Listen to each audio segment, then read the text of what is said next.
তোমরা কারা কারা আছো বলো তো? সকাল হলেই শুধু মনটা চা চা করে, মনে হয় কত তাড়াতাড়ি কাজগুলো সেরে নিতে পারি আর তারপরে চাটা খেয়ে নিতে পারি। তো যাই হোক, গুড মর্নিং। সকালবেলা উঠে পড়েছি আর এখন বাজে সকাল 7টা। প্রথমেই আমি দেখো গরম জল করে নিচ্ছি। খালি পেটে গরম জল খেতে অতটাও ভালো লাগে না, কিন্তু শীতকালে মোটামুটি খারাপও লাগে না। আর হ্যাঁ, গরম জলটা খেলে কি হয়, একটু যদি অ্যাসিড বা গ্যাস এই ধরনের প্রবলেম থাকে সেটা কেটে যায়।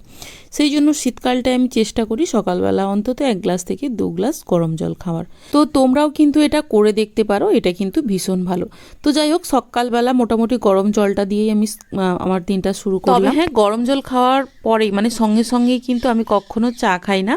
চাটা খেতে একটু লেট করি, মোটামুটি আধ ঘন্টা মাঝখানে গ্যাপ দিয়ে দেখো চাটা নিয়ে বসে পড়েছি। যদিও তোমরা দেখছো লিকার চা, এটা কিন্তু আমি লিকার চা খাবো না, বরকে দেখানোর জন্য দেখাচ্ছি লিকার চা, কিন্তু ওর মধ্যে আমি দুধ মিশিয়ে খাবো। চা খেয়ে স্নান করে নিয়েছিলাম, স্নান করে চলে এসেছি রান্না করতে। এটা দুপুরের রান্না। আমার অ্যাকচুয়ালি দুবার রান্না হয়, সকালে একবার হয়, তখন আমি ভাত করেছিলাম আলু ভাতে আর ডিম ভাতে করে দিয়েছিলাম বাবুকে।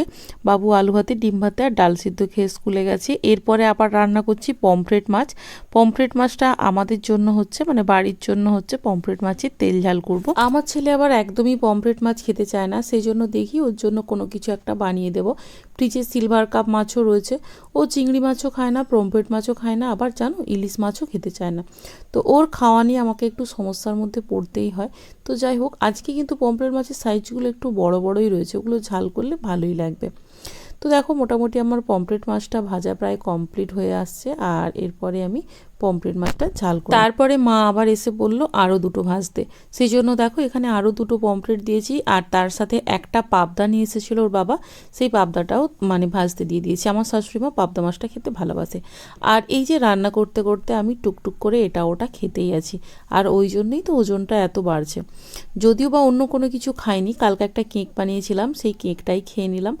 আর হ্যাঁ, এই যে রান্না, তোমরা বেসিক্যালি আমার এই ব্লগে বেশি কুকিং ব্লগই দেখতে পাবে, তার কারণ বাড়িতে সারাদিন আমাকে রান্নাই করতে হয়।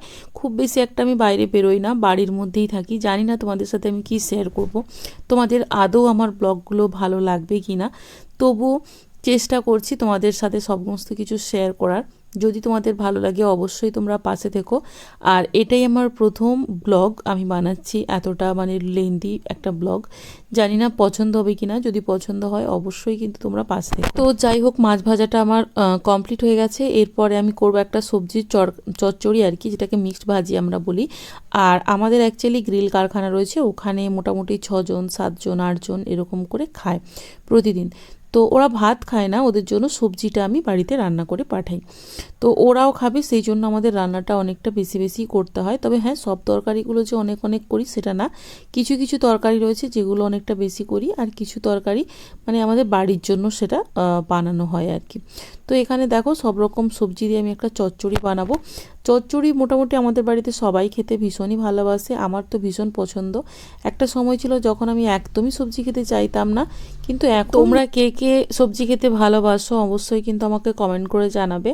তো যাই হোক, দেখো চচ্চড়িটা বানিয়ে নিচ্ছি। এর মধ্যে কিন্তু অনেক কিছুই দেওয়া রয়েছে, মূলো দেওয়া রয়েছে, ওলকপি, আর তার সাথে সিম, আলু, তার উপরে আবার দেবো সেগুলো হচ্ছে তোমার কুমড়ো খাড়া, মানে যেটা আমরা লাউ বলি, সরি কুমড়ো না, লাউ শাক।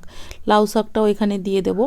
তো এই সবজিটাই অনেকটা বড় করে বানাচ্ছি, যেটা আমার কারখানাতেও যাবে, আর ওরা ওখানে ডালটা করে নেবে আজকে বলেছি, আমি আর করতে পারবো না। তো মাঝে মধ্যে যদি ওদের বলি যে এইটা একটু বানিয়ে নিও, ওরা সেটা করে নেয়। মানে অ্যাকচুয়ালি ওরা আমার ফ্যামিলির মেম্বারের মতোই।